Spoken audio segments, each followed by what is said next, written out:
Prescription. जी हाँ, ये वही प्रिस्क्रिप्शन है जब मरीज डॉक्टर साहब के पास जाता है और डॉक्टर साहब उसकी बीमारी को समझ के उसको ठीक करने के लिए उसे कुछ दवाइयाँ लिख के देते हैं, और वो जो मरीज है वो अपनी पर्ची लेकर के फार्मेसी में जाता है, वहाँ से कुछ दवाइयाँ लेकर घर जाता है। उसी पर्ची को मेडिकल भाषा में प्रिस्क्रिप्शन बोला जाता है। अब इसी प्रिस्क्रिप्शन को यहाँ पे समझने वाले हैं, तो चलिए आइए आज के इस शानदार सेशन को स्टार्ट कर देते हैं।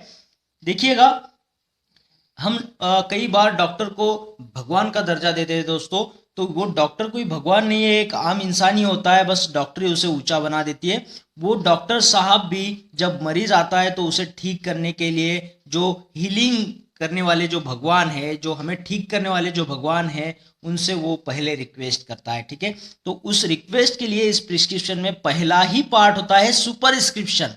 तो इसमें लिखा हुआ है super super super power. Super power जो है गॉड ऑफ जुपिटर, जिनको ये से लिखा जाता है RX। ठीक है, तो डॉक्टर साहब सुपर पावर से बोल रहे हैं कि जो ये बंदा आया है, मरीज आया है जो तकलीफ में है, जिसका शरीर जो है तकलीफ में है, इसे हमें तकलीफ से बाहर निकालना है, तो हमारी मदद करिएगा।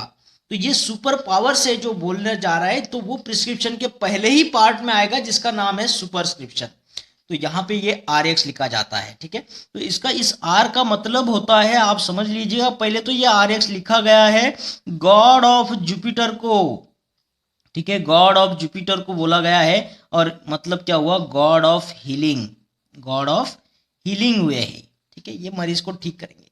लेकिन यहाँ पे ये R का मतलब क्या हो जाएगा, R का मतलब होता है रेसिपी, रेसिपी। ठीक है, और ये RX जो लिखा गया है इसको बोलते हैं टेक दो, टेक दो, यानी कि यू टेक, यानी कि यू टेक, कि आप ये लो। अब ये जो भी डॉक्टर साहब नीचे लिखेंगे वो हमें लेना है, टेक दो यू टेक। ठीक है, जो भी दवाइयाँ हमें प्रिस्क्राइब करेंगे, जो भी, देखो प्रिस्क्राइब का मतलब है वो करना है हमें, और प्रोस्क्राइब होता है जो नहीं करना है। ठीक है, प्रोस्क्रिप्शन डॉक्टर साहब बोलते हैं आप इससे परहेज रखो, उससे परहेज रखो, उसको प्रोस्क्रिप्शन बोलते हैं। अब ये जो लिख रहे हैं ये प्रिस्क्रिप्शन है, ये हमें फॉलो करना है, ये करना है प्रिस्क्रिप्शन। ठीक है, तो ये सुपर आया, तो सुपर यानी कि इसमें गॉड आया, सुपर पावर, तो ये गॉड के लिए RX वाला जो यहाँ पे आएगा पूरा। तो आपने कभी कंफ्यूज नहीं करना है, सुपरस्क्रिप्शन पार्ट में जो भी चीज़ आती है वो आपको पता होनी चाहिए कॉम्पिटिटिव एग्जाम्स के लिए। नेक्स्ट पार्ट में बता दूं, इसका इंस्क्रिप्शन होता है। अब इंस्क्रिप्शन मतलब क्या लिखेंगे इसमें, इसमें आता है इन वर्ड। ठीक है, तो इन कैसा लग रहा है, वन के जैसा, इन वन। तो इसमें वन वर्ड में कुछ लिखा जाता है कि आपको कौन सा दवाई देना है। ठीक है, एक शॉर्ट में लिखा जाता है, शॉर्ट में बताया जाता है। जैसे तो पहले के ज़माने में फार्मासिस्ट को दवाइयाँ बना के देनी पड़ती थी। ठीक है, उसको कंपाउंडिंग एंड डिस्पेंसिंग था, अभी तो सिर्फ डिस्पेंसिंग करना है, और कंपाउंडिंग तो ऑलरेडी कंपनियों से बन के आती है। तो वो जो पुराने प्रिस्क्रिप्शन थे उसको एक्सटेम्पोरेनियस प्रिस्क्रिप्शन बोला जाता था, ताकि वो फार्मासिस्ट को वहाँ पे जैसे बोला गया है वैसे बनाए और उस फॉर्म में उस पेशेंट को दे। लेकिन अभी तो क्या है, प्री कंपाउंडिंग है, पहले से हमारा जो दवाइयाँ है वो रेडी होती है और उनका ब्रांड नेम होता है। तो यहाँ पे इंस्क्रिप्शन में उसे वन वर्ड में लिखा जाता है। जैसे मान लीजिएगा किसी पेशेंट को एक एंटीबायोटिक देना है जिसका नाम होगा एडवेंट या फिर ऑगमेंटिन। ठीक है, ऑगमेंटिन नाम से दवाइयाँ दी जा रही है, तो यहाँ पे लिख दिया ऑगमेंटिन। तो ये हो गया इंस्क्रिप्शन। उस पेशेंट की बीमारी पे जो दवाइयाँ काम करेगी उसे वन वर्ड में कुछ, मतलब जैसे ब्रांड नेम यहाँ पे लिखा है मैंने इस टाइप में, या फिर अमोक्सिसिलिन होगा उस टाइप में यहाँ पे नाम लिख दे। ठीक है, अगर पैरासीटामोल होगा कैल्पोल लिखा जाएगा, या फिर पैरासीटामोल लिखा जाएगा यहाँ पे। ठीक है, तो ये इन वन वर्ड या फिर इन शॉर्ट उस दवाई के बारे में यहाँ पे इंफॉर्मेशन दी जा रही है। किसके लिए दी जा रही है, तो ये फार्मासिस्ट को बताया जा रहा है। देखो प्रिस्क्रिप्शन, ये जो पर्ची है, इस पर्ची में दो लोगों को इंक्लूड किया गया है। डॉक्टर साहब जो प्रिस्क्राइबर है वो बताना चाहते हैं कुछ चीजें फार्मासिस्ट को, कुछ चीजें पेशेंट को बताना चाहते हैं। तो ये वाला जो पार्ट है इंस्क्रिप्शन वाला, तो इसमें वो फार्मासिस्ट को इंफॉर्मेशन दे रहे हैं, सब्सक्रिप्शन में फार्मासिस्ट को बता रहे क्या करना है, कैसे बनाना है, क्या चीज देना है। ठीक है, तो यहाँ पे तो ऑगमेंटिन लिख दिया।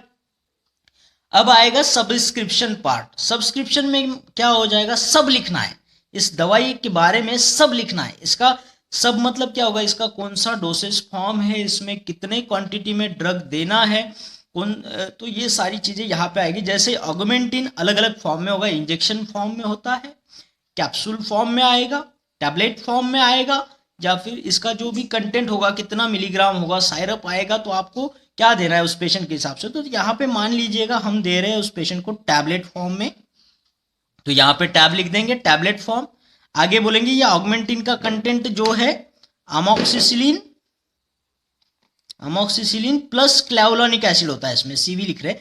एमोक्सिसिलिन क्लेवुलानिक एसिड का कॉम्बिनेशन टैबलेट फॉर्म वाला, ठीक है, टैबलेट फॉर्म वाला, और इसमें कितना कंटेंट होता है 625 mg, ठीक है, 625 mg। अमोक्सिसिलिन होगा 500 मिलीग्राम और क्लेवुलानिक एसिड होगा 125 mg, तो कुल मिला के 625 mg का ये टैबलेट आया। अब सब्सक्रिप्शन में इस ड्रग के बारे में सब कुछ तो बता दिया है ना, तो सब यानी सब कुछ। तो ये इसका डोसेज फॉर्म कौन सा था, टैबलेट था, इसके कंटेंट क्या थे और इसमें कितना मात्रा में ड्रग डाला हुआ है, तो 625 मिलीग्राम मात्रा में ड्रग डाला हुआ है। ऐसा सब कुछ जब लिखते हैं तो ये पार्ट आता है सब्सक्रिप्शन में, ठीक है। तो यहाँ पे कैसे बनाना है, क्या नहीं बनाना है, वो सब लिखते थे एक्सटेम्पोरेनियस में। तो अभी तो प्री कंपाउंडिंग है, उसी के साथ चलेंगे, ठीक है। अब नेक्स्ट इसका लास्ट पार्ट आएगा सिग्नेचुरा, जो इंफॉर्मेशन डॉक्टर साहब जो है जो मरीज को देना चाहते हैं इंफॉर्मेशन, वो अब फार्मासिस्ट के जरिए यहाँ पे ये सिग्नेचुरा के अंडर पेशेंट को बताई जाएगी कि टैबलेट अमोक्सिसिलिन का 625 mg का डोज आपने कैसे लेना है। तो यहाँ पे उसको बताया जाएगा कि भैया दिन में आप इसे 2 बार लो, ठीक है।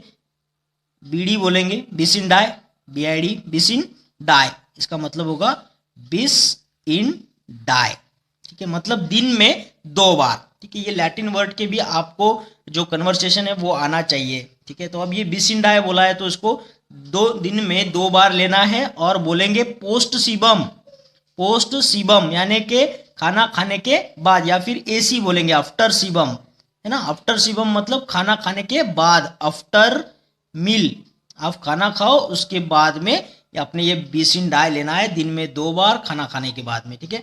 ये एसी है तो आफ्टर मील, बीसी होगा तो बिफोर मील होगा, खाना खाने के पहले। अब अगर आपको सिट्रिजिन दिया जा रहा है तो उसके साथ में होता है एचएस मतलब होगा होरा सोमनी, रात में सोते समय, है ना, एचएस होरा सोमनी होगा। एसओएस भी होता है सी ओपस सीट करके, जैसे इफ देयर इज नीड, जैसे मान लो आपको पैरासीटामोल प्रिस्क्राइब किया गया है और बोला गया है एसओएस, है ना, सी ओपस सीट यानी कि इफ देयर इज नीड, अगर आपको बुखार आए तभी लेना है, इफ देयर इज नीड, है ना। तो पैरासीटामोल आपने कब लेना है, एसओएस। तो इस तरीके से जो भी लैटिन वर्ड है वो भी आप याद करें, तो जिससे आपको ये प्रिस्क्रिप्शन समझने में आसानी होती है दोस्तों। तो ये सिग्नेचरा में जो भी इंफॉर्मेशन दी जा रही है पेशेंट को दी जा रही है, तो डॉक्टर साहब बताएंगे या फिर फार्मासिस्ट बताएगा, कोई भी बताएगा, चलेगा। Signature it is direction for the patient to use the medicine, ठीक है।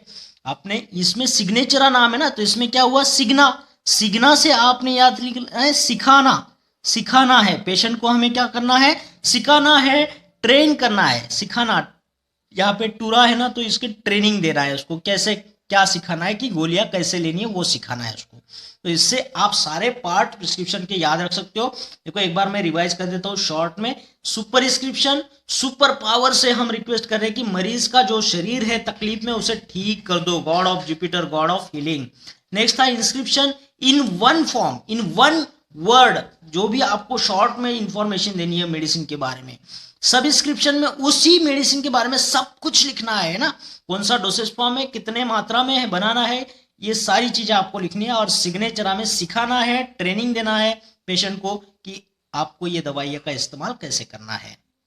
और लास्ट में एक चीज मैं आपको बता दूं कि वाइल रीडिंग द प्रिस्क्रिप्शन या और dispensing the medicine don't give the expression, कोई भी एक्सप्रेशन हमने पेशेंट को देना नहीं है उसके प्रिस्क्रिप्शन रीड करते समय।